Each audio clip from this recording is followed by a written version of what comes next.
Mr. President, it's an honor and a privilege to speak on behalf of the confirmation of Judge Amy Coney Barrett to the Supreme Court of the United States today.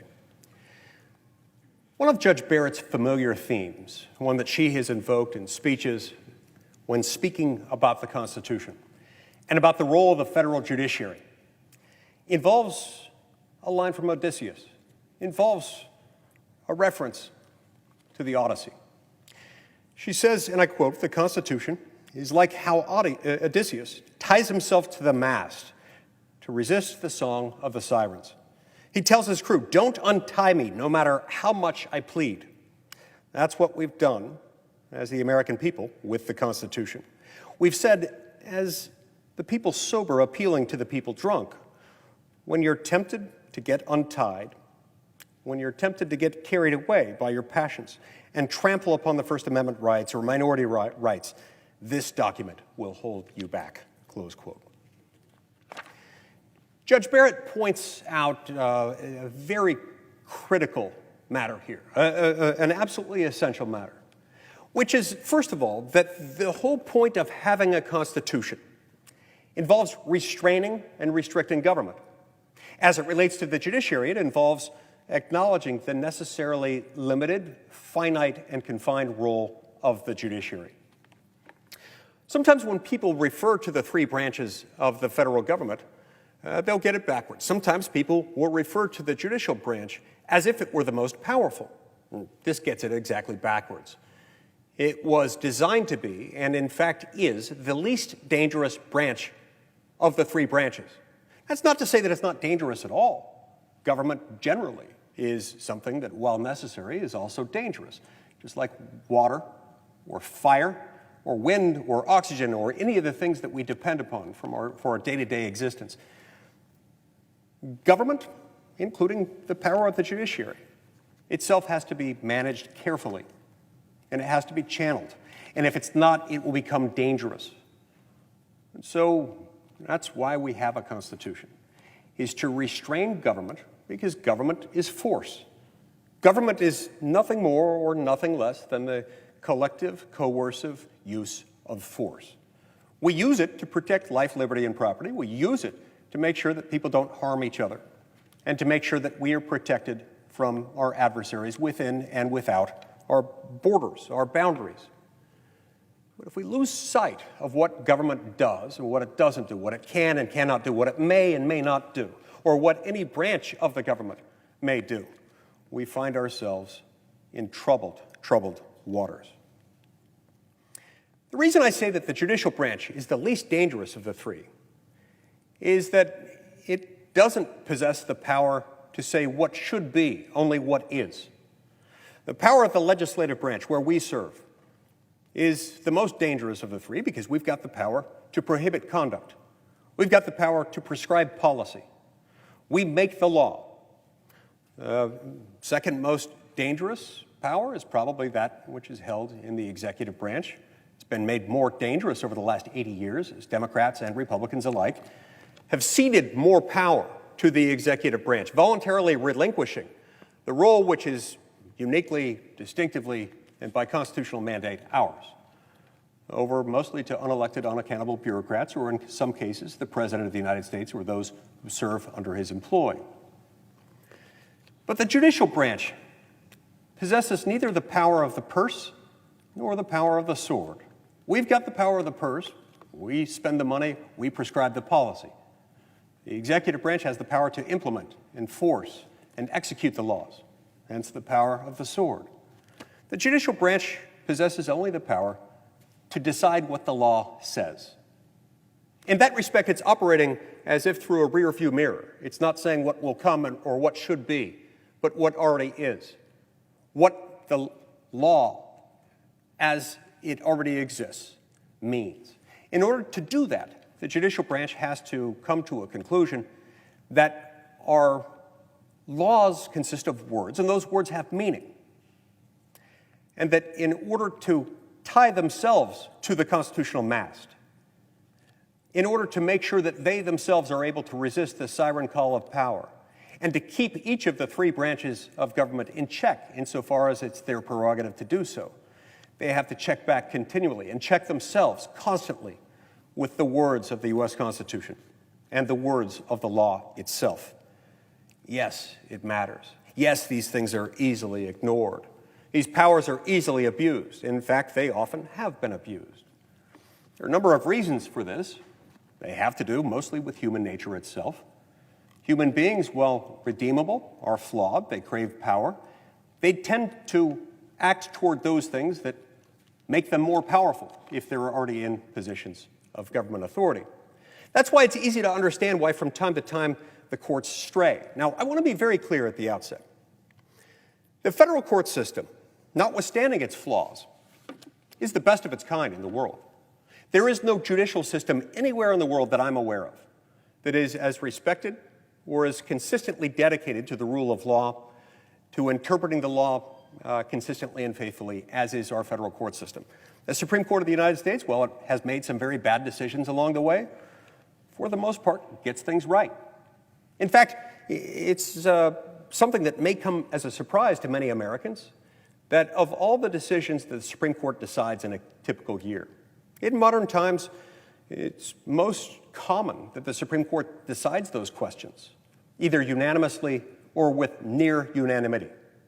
Most cases at the Supreme Court are decided either with a vote of 9-0 or 8-1 or 7-2, the overwhelming majority, in fact. These, keep in mind, are cases that, with very few exceptions, have proven difficult for the lower courts. They've caused some of the greatest legal minds in our country to address the same finite legal question and to come up with different results. And yet the Supreme Court of the United States, for the most part, decides these cases with unanimity or nearly unanimity. Why? Well, because most of the time, they tie themselves to the mast. They remember what is their charge. They remember that they're there not to decide matters of policy, but to decide questions of law. And they can't just reach out and say, I don't like this type of law, let's go after this type of law and attack it or undermine it. Or let's pursue this line of law that should be in place and isn't. They don't have that authority. They have to have a case or controversy, meaning one or more parties that can properly invoke the jurisdiction of the court, and they have to have an actual, live, ripe dispute between people who are actively affected by the law, and then and only then may the court act. From time to time, however, the court has been tempted to give in to the siren call, to make law. It isn't always with the same political objectives in mind, and those objectives can change over time. To cite one of many examples that we could point to today, I'm going to refer to a decision made by the Supreme Court of the United States in 1905 in a case called Lochner versus New York. In that case, the state of New York had enacted some laws governing minimum wage and maximum hour issues for bakery employees in the state of New York. The Supreme Court of the United States decided that those laws were bad. It didn't like them.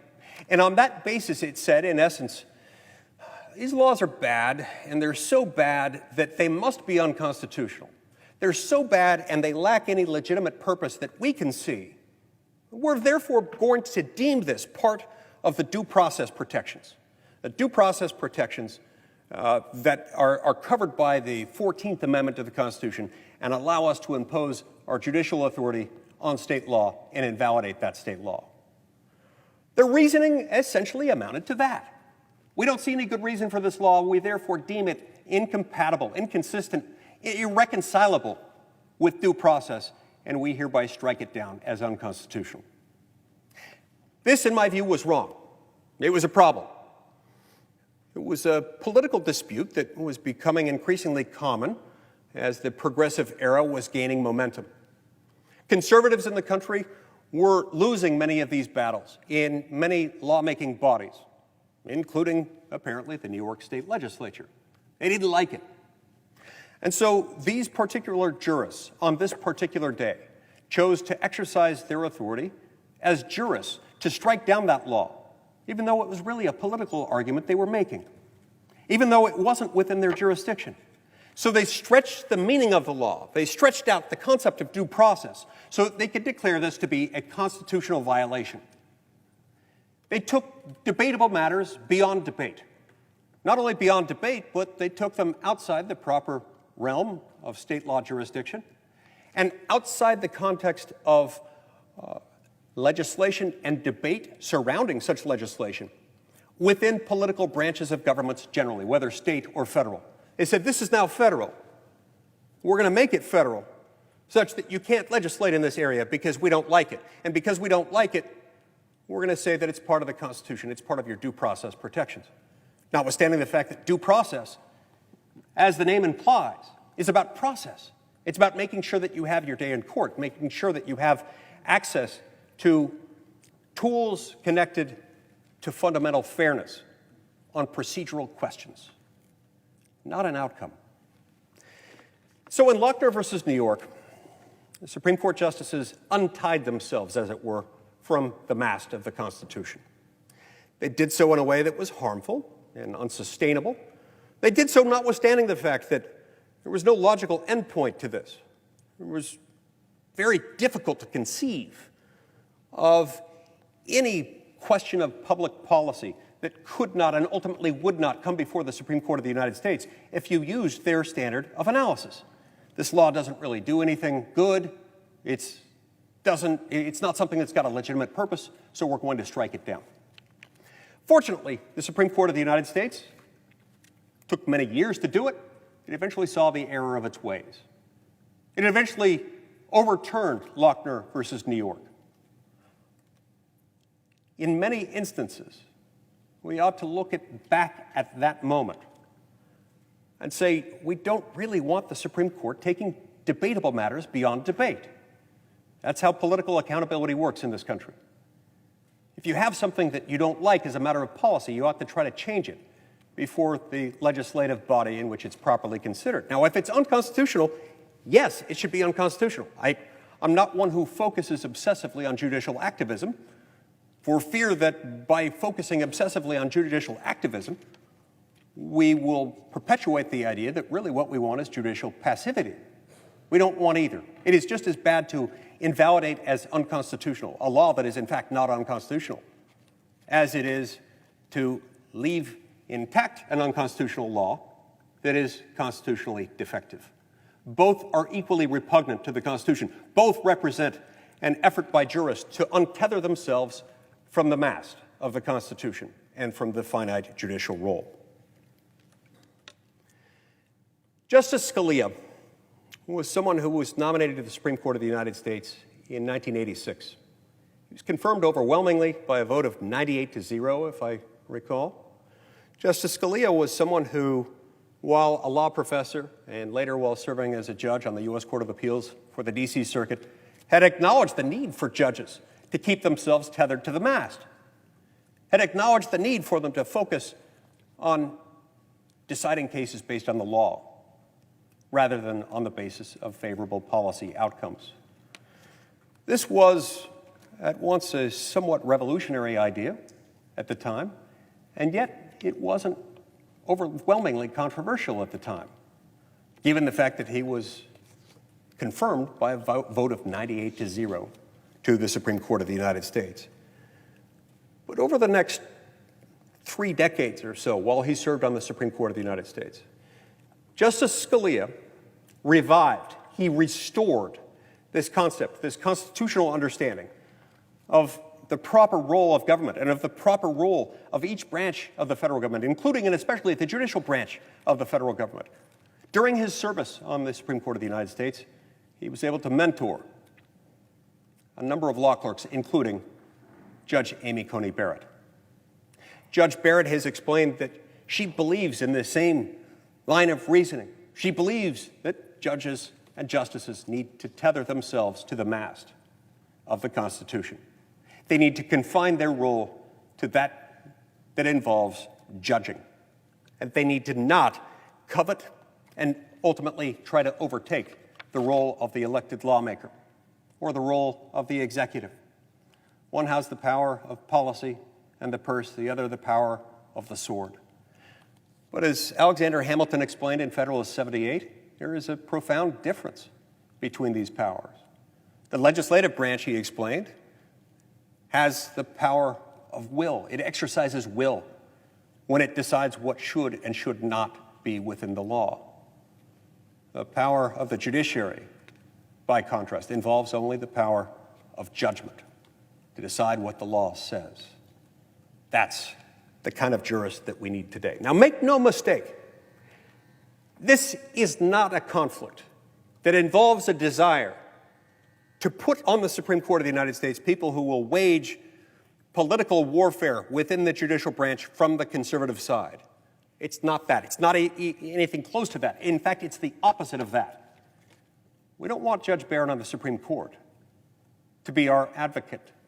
We want Judge Barrett on the Supreme Court to decide law, to decide cases based on what the law says, to keep herself tethered to that mast, because it's through that mast that our rights are protected, that we're able to elect people who will exercise sound judgment in deciding what the law should be. And yes, we want them to strike down laws when they're unconstitutional, but no, we don't want them striking them down simply because of a policy disagreement. In fact, all of our political, our economic, and our civil rights end up being tied to this very feature within our government. They're all protected by the willingness of our jurists to keep themselves tethered to the constitutional mast, just as Odysseus insisted on being tied to his, notwithstanding how hard he might plead upon hearing the call of the sirens. He knew that it was important for him to stay on task, to stay focused on his job. Judge Amy Coney Barrett is an exceptionally well-qualified and talented legal mind and jurist. She's bright, she's articulate, she's, as we've seen, unflappable, and she's willing to set her mind on that course, to uphold and protect and defend that document that I believe was written by wise men raised up by Almighty God to that very purpose. That document, insofar as we've followed it, has fostered the development of the greatest civilization the world has ever known. I hope that it ever will be that way, because it's a strong and sure foundation upon which we've built. But we need people who believe in that foundation and are willing to tie themselves to it. Thank you, Mr. President.